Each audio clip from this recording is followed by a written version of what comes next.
Thanks, Charlotte. And one more speaker in this session is Allison Houghton, who's a permaculture teacher. I'm really glad we have a couple of permaculture speakers in today's event, the other one being Jonathan Bates, who's going to talk about their work in Holyoke and other places. Allison is a permaculture teacher and is very well regarded in that role, and she also is a farmer and gardener. So, Allison?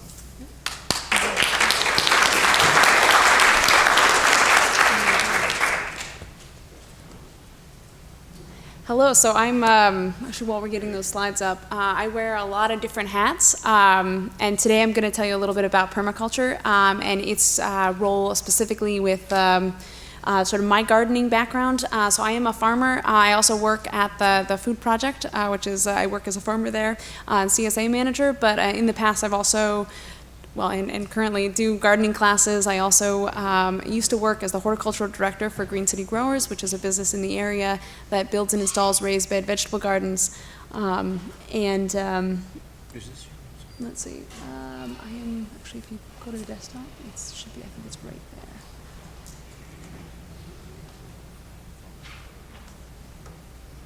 Here we go. Oh. And this is actually the next one. No worries. Let's see. Hold on just a second. We'll get this guy going. But in my work with a lot of these different places, we've used permaculture techniques, and I want to tell you a little bit about permaculture and how it's kind of influenced me in my gardening style. There's a lot that it has to offer. Permaculture is a great way to harness the power of biodiversity.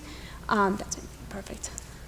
And it has a lot of capacity. So I'm gonna tell you a little bit about. There's a lot that you can learn from permaculture, but I'm going to just talk a little bit about some of the basics that I think would be really helpful. There's a lot more you can learn.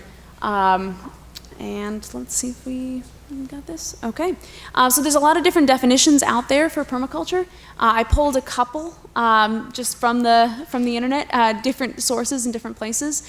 But one of the roots of the word is permanent and agriculture. If you combine the two, you get permaculture.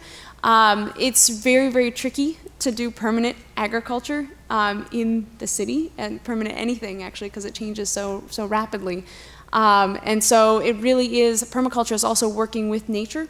So you're developing agricultural ecosystems that are inspired also by nature.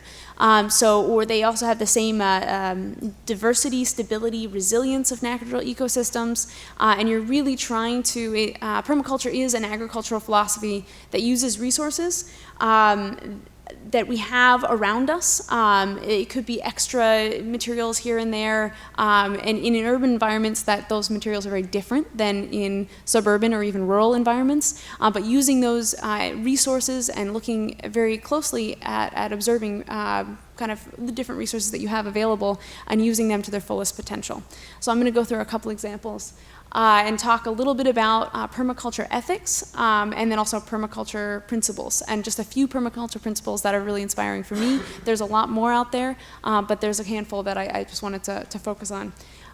So permaculture ethics, this is a rundown that I heard from Toby Hemingway, who's a big permaculture person, but he talks about caring for the earth, caring for people, that also includes yourself, and then returning the surplus. So you really are focusing on the earth, but also people, the communities around you, and then returning that surplus. So it's really about abundance. You cannot do this without biodiversity. Biodiversity is key to this whole system. Natural systems are incredibly diverse, they're resilient, they have an amazing amount of ability to bounce back. And you sometimes will see gardens that have, that just grow a handful of things, or gardens that are just exploding with life and abundance. And you really get a huge amount of, you're harvesting a huge amount from those places that are really responding well from being taken care of. And so just be thinking about these three things as we go through some of these principles. So one of the things that I just wanted to start off with is that soil health is key. If you take away nothing else from this, soil health is the key to biodiversity. If you focus on building up your soil health, you will build up the rest of the biodiversity of the system. So soil health is really, really, really important. There's other things that come along with that. But just to point out here, and let me just make sure I got this. Oh, perfect. So if you have a large, so if you think of soil health, and actually the ecosystem as a pyramid or a triangle, soil health is really at the bottom. And so the bigger the base of the pyramid, the more you can support all the way up the top. So if you think about anything from microbes in the soil, they feed each other, they feed the entire soil web, and then as you go up, the plants work with them very directly. There's insects that come through there. You have this huge support system that supports us, that supports birds, wildlife, all that stuff. So you really, really do have to work with that whole system. And good soil health at the very, very base is really key for making that happen. If you do not have good soil health, it impacts the top quite a bit. And so when you're not getting that soil health at the base, you're impacting everything, including ourselves at the top. But also the habitat as well around us. So we talked a little bit about mycorrhizal fungi, but I just wanted to say that when you have, if you have a handful of healthy soil, it has more microorganisms than there are people on this planet.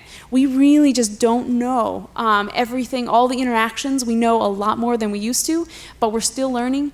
And I just also wanted to just point out that mycorrhizal fungi has the capacity to work with plants. It has the capacity to extend the reach of the roots many fold. It can eat through rocks. It solubilizes nutrients from rock. And can actually feed them back to the plant. The plants put out exudates and feed the fungi. So there's it's just an amazing system, relationship going back and forth. And so you have, when you have a soil that's full of life, you're getting reactions like this, or interactions that will help boost the biodiversity of your space. So with that basis, we're just going to look at a couple different ways to capture or to look at permaculture principles. So one permaculture principle is the importance of catching and storing energy and materials. So on your site, you have a lot of flows going in and out of your site. You have a lot of things, whether it's rainwater coming to your site and running off it or being held there. You have, say, if you have a tree, leaf litter coming onto the site, it may go away in yard waste containers. You have all these different flows that are coming into your system. And one of the principles of permaculture is identifying those flows and thinking about it for your site. Thinking about ways to utilize those flows and reinvest them in your space. So for example, when you're thinking about a garden, you might think about even the slope or gradients are really, really important because water runs off of them. You even get cold air in the wintertime that runs off them. So noticing those things and really looking at them, you can actually you can utilize your space to its best advantage. You can look at where sunlight is, where it's hot, where it's dry. Really think about kind of different elements.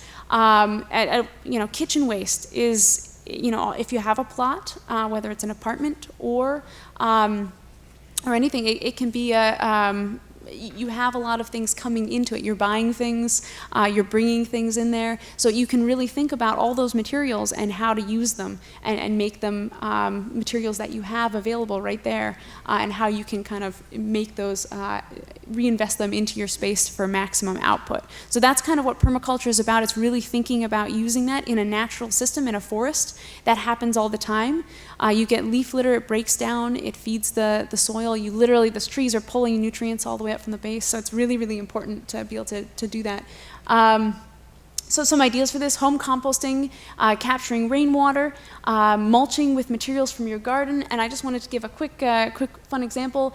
This is mint right here, very aggressive, very good at taking over things. But if you have, say, for example, a gutter that's running down into a compacted space, the water runs right off of it. Planting mint at the base of a gutter is a great way to have something take over the landscape. When it rains, it smells great, and it also holds water. So thinking about things that normally would be problems and turning them into solutions or ways to capture resources on your space.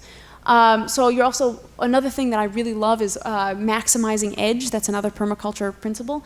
And so if you think about it, in natural systems, there are very few straight lines. There's lots of, and when you have edges, so think tidal pools, think prairies where the forest and the prairie meets, there's a lot of biodiversity, an incredible amount of production that happens at that space. So you really do want to think about ways to bring that potential to your space and make it happen. So for example, apples are a classic edge crop. And they like the forest ecosystem, like the mycorrhizal fungi, all these different things that live in forest soils, but they also want full sun. So just thinking about where you can do that and maximize edge. This is someone who took a fence along their garden and was able to, it's kind of a vertical edge. It has a lot of crevices and spaces, and basically just plant along the edges. If you have a lawn and you can't destroy it all at once or replant it all at once, you can actually plant wildflowers or perennial crops, things with varying root depths. And you can actually plant all sorts of different things. This is actually a hoverfly attracted to some native plants on the side. This is one of my favorite beneficial bugs. They eat aphids like crazy. They're wonderful. But they're also known as flower bees. They're kind of a neat thing, but you can really maximize your edge. And the last thing I'm going to end with is it's great to work on the sustainability of your garden, but it's also got to be sustainable for you as well, for the gardener. So start small, really work with patches that you can work with. This is actually, and I meant to say this earlier, but this balcony on the side is actually my third floor garden balcony from a couple years ago, and it's just incredibly productive space.